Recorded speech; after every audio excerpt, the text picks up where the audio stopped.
प्रणाम छात्रों, मैं यह उम्मीद रखती हूँ कि आप सब घर में सुरक्षित हैं। तो छात्रों, अब हम हमारे पढ़ाई की ओर चलते हैं। छात्रों देखो, हमने पिछले तासिका में देखा था पाठ क्रमांक 5 मुझे पहचानो।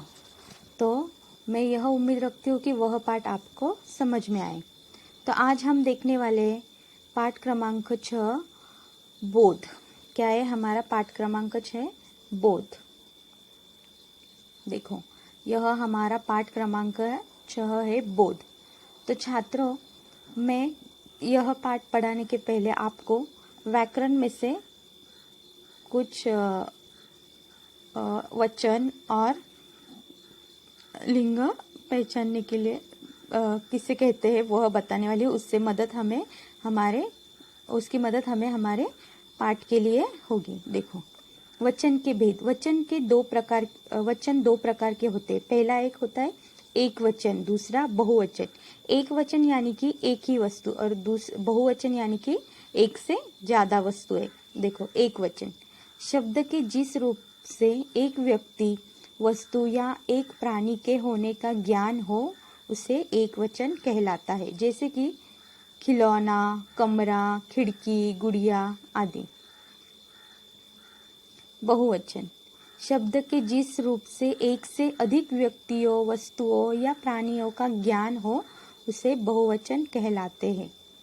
जैसे खिलौने, कमरे, खिड़कियां, गुड़िया आदि। तो देखा, आपको समझ में आया।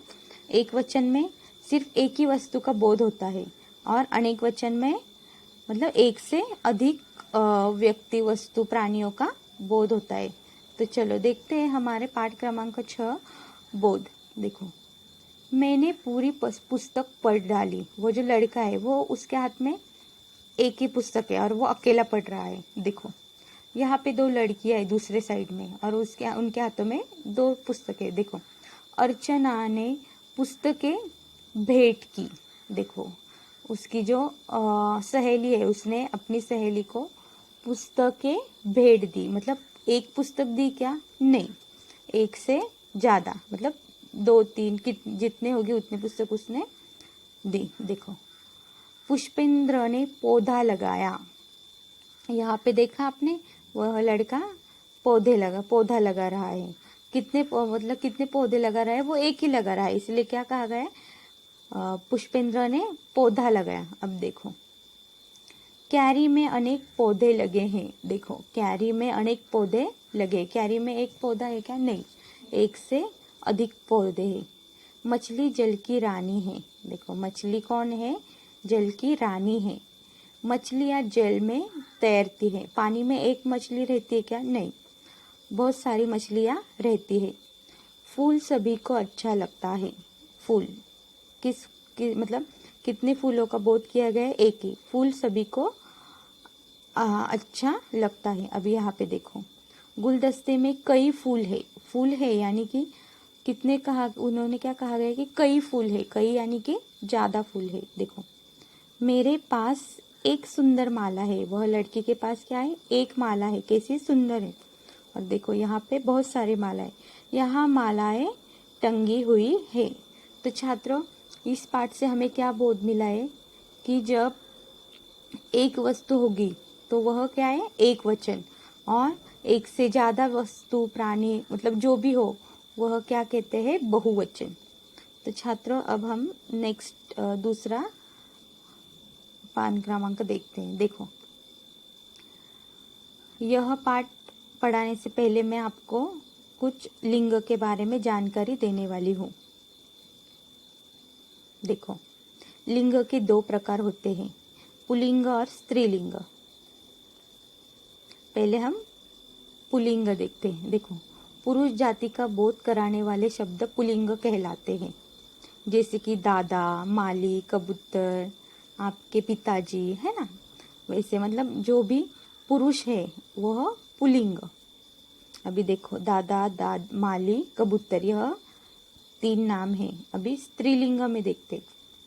स्त्री जाति का बोध करने वाले शब्द स्त्रीलिंग कहलाते हैं। देखो, जैसे कि वहां पे हमने पुल्लिंग में क्या देखा था, दादा, और स्त्रीलिंग में क्या, दादी। वहां पे माली था, यहाँ पे क्या है, मालिन।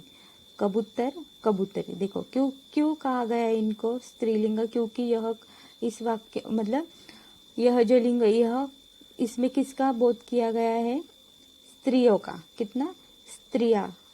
देखो तो इसीलिए इसे क्या कहते हैं, स्त्रीलिंग।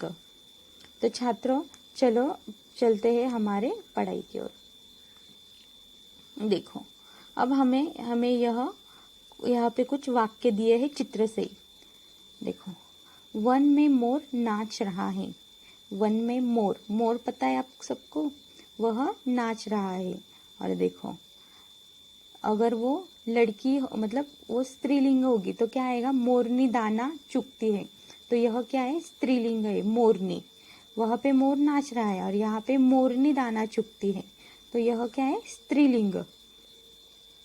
छत पर बिलाव बैठा है। बिलाव सबको पता है ना। देखो छत पे बिलाव बैठा है और यहाँ पे देखो बिल्लियां दूध पी रही है। बिल्लियां कौन है, यह स्त्रीलिंग। देखो बंदर शरारती होता है। बंदर शरारती होता है। बंदरिया छलांग लगा रही है। देखो वहां पे क्या था, बंदर, और दूसरे वाक्य में क्या है, बंदरिया। किसका बोध है, स्त्रीलिंग का, बंदरिया। बंदर का स्त्रीलिंग क्या आएगा, बंदरिया। देखो गाय दूध देती है। गाय क्या है, स्त्रीलिंग है। बैल खेत जोतते हैं। बैल क्या है, पुल्लिंग है। ओके। वाघिन शिकार करती है। वाघिन, वाघिन क्या है, स्त्रीलिंग है। बाघिन शिकार करती है, तो बाघिन क्या है, स्त्रीलिंग है। बाघ सोया हुआ है। बाघ क्या है, पुल्लिंग है। तो छात्रों यह जो वाक्य है, इससे हमें क्या बोध मिला कि यह कौन से वाक्य है, स्त्रीलिंग के और पुल्लिंग के वाक्य है। तो देखो हाँ, पहले पान क्रमांक में हमने देखा था कि एक वचन और अनेक वचन। देखो जैसे कि पुस्तक, पुस्तकें, पौधा, पौधे, मछली, मछलियां। फूल का क्या आएगा, फूल आएगा, लेकिन वह बहुवचन का वाक्य है या एक वचन का वाक्य है, वह हमें वाक्य से पता चलेगा। गुलदस्ते में कई फूल है, कई, कई यानी कि ज्यादा। माला, माला है। तो यह हमें यहाँ पे हमें क्या बोध मिला है कि यह कौन से वाक्य है, एक वचन और बहुवचन के।